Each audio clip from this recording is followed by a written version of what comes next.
इस बार की जनगणना भले ही 8वीं है, लेकिन सबसे हटके भी है।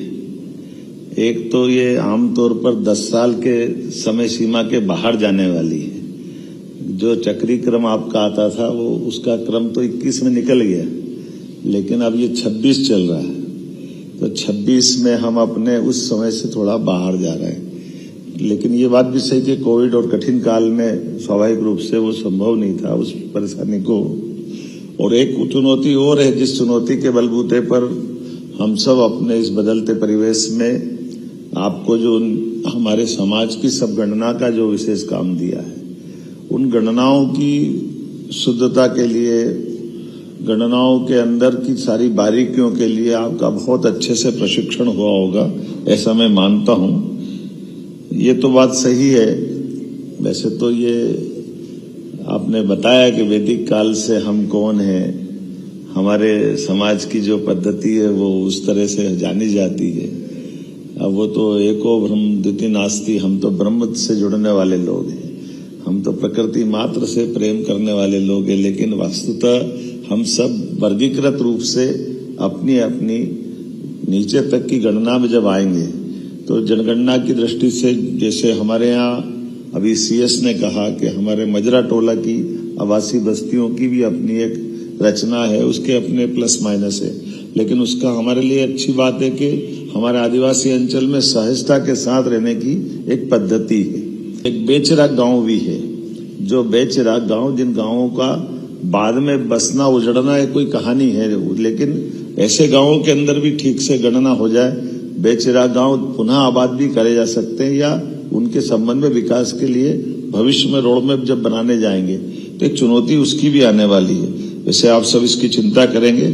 हमारे राज्य की अच्छी परंपरा है, प्रशासनिक अधिकारी सारी गंभीरता के साथ सारी बातों को लेंगे और इस आधार पर ये हमारी जो मूल जिस कारण से हमने कॉन्फ्रेंस रखी उसकी सफलता मिलेगी।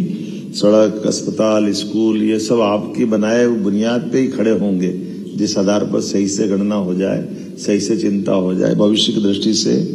अब ये बात सही है कि हमारी जो पद्धति है उस पद्धति के अंदर जाकर के देखने के लिए जो हमारा लोअर स्टाफ है, उस लोअर स्टाफ के अंदर की भी कई चुनौतियां हैं। वो क्षेत्र की चुनौती, चंबल की चुनौती अलग प्रकार की है, विंध्य और बाकी जगह की अलग प्रकार की।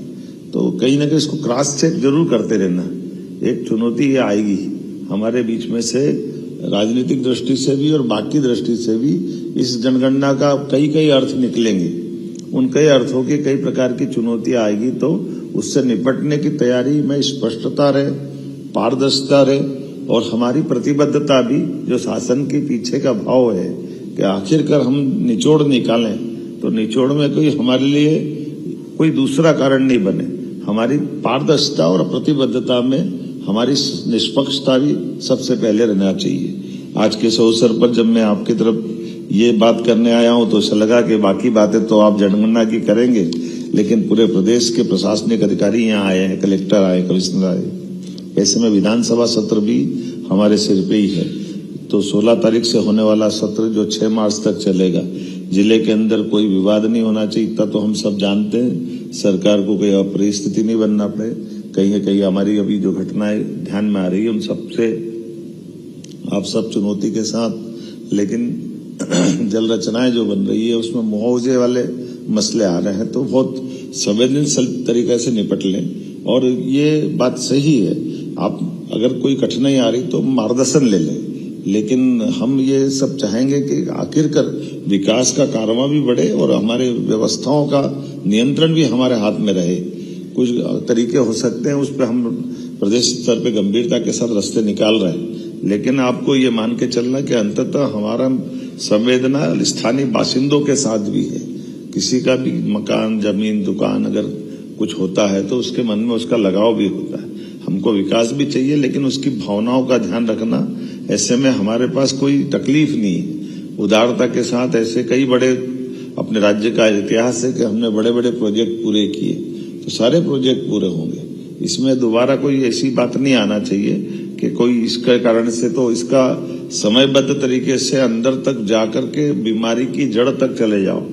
और अंदर से संवेदनशीलता की जरूरत हो तो वहां तक घुस करके हमारे नेटवर्क से ही सारे विषय खत्म हो जाना चाहिए। त्योहार भी होली जैसा बड़ा त्योहार सामने आ रहा है, महाशिवरात्रि भी हमारे सामने है। ऐसे में शांति समितियों के साथ आप बाकी सारा प्रबंध तो कर ही रहे होंगे, लेकिन हमारी जन भावनाओं का भी ध्यान रखें, ये सारे कार्यक्रम अच्छे से करें। हाई अलर्ट पर प्रशासन आप रखें और कुल मिलाकर के मिलावटी मिठाई, आजकल रंगों के अंदर मिलावट, ऐसी कई प्रकार की चुनौतियां हैं। हमारे द्वारा भी अच्छे आदर्श भी, अब जैसे हम जब प्रदर्शनी में जाते हैं तो आप गुलाल और ये कई प्रकार के केमिकल मुक्त सब प्रकार की चीजें दिखाते हैं, तो उसकी होली भी तो करवा के बताओ कैसे हो रही। आदर्श होली अच्छे से हो, कहाँ लोगों को कष्ट कम हो, मूल भावना सामाजिक समरसता की दिखे, सब आनंद के साथ निर्विघ्न रूप से, कोई जगह एक बार भी कोई झंझट नहीं हुई और खूब आनंद से संपन्न हो गई, ऐसा भी तो लगना चाहिए। हमारी दक्षता के आधार पर परस्पर सौहार्दता के बेहतर से बेहतर उदाहरण कैसे बने। इसी प्रकार से जी राम जी की योजनाओं को लेकर के आपने गंभीरता से काम किया होगा। गेहूं उपार्जन अपना चल ही रहा 7 मार्च से, और गेहूं उपार्जन में किसी किसान को कोई कठिनाई नहीं आना चाहिए। एक तो आपको बधाई देना चाहूंगा, आप सबके माध्यम से भावांतर योजना और कई प्रकार की हमारी ये जो अभी तक की कृषि उत्पाद को लेकर के बहुत अच्छी भूमिका रही है, ये और अच्छी हमारी बने। और भविष्य की दृष्टि से, चूंकि ये सर हमने किसान कल्याण वर्ष के रूप में घोषित किया है, तो कृषक के वर्ग से जुड़ी हुई सारी प्रकार की हमारी उनके साथ इस वर्ष के मनाने के आनंद की कौन कौन सी चीजें हो सकती, उस तरह से देखें। जैसे ग्रीष्मकालीन फसलों का मामला अगर आता है तो ग्रीष्मकालीन फसलों में हम उड़द को बढ़ावा देने की बात कर रहे हैं, मूंगफली को बढ़ावा देने की बात कर रहे हैं। कई जगह मक्का कच्चे बेच करके भी लोग लाभान्वित होते हैं। ऐसी बहुत सारी बातें अपन कर सकते हैं। और ये जो एक चुनौती आएगी तुरंत फसलों के साथ उनके जो जिसको नरवई जलाना और कई प्रकार की चीजें, तो हम प्रयास करें आपस में स्वस्थ प्रतिस्पर्धा के आधार पर कि हमारे जिले के अंदर हम ये इसको 0 पे लाएंगे। मेरी अपनी ओर से पुनः यशस्वी प्रधानमंत्री का अभिनंदन करें, जोरदार ताली बजा करके, जिन्होंने एक बड़ा ऐतिहासिक फैसला किया। इस प्रकार की जनगणना कराना, मुझे नहीं मालूम है कि जनगणना प्रारंभ हुई और उसके बाद ये पहली बार इस प्रकार की जनगणना का रिकॉर्ड है। 1931 में आखिरी बार हुई थी जो सामाजिक स्तर की जनगणना, लेकिन एक रिकॉर्ड बन रहा। हम सब मिलकर के आज जो अपने से अपेक्षा की भारत सरकार ने, उस उद्देश्य की पूर्ति करेंगे। मेरी अपनी ओर से पूरे अच्छे कार्यक्रम की बधाई।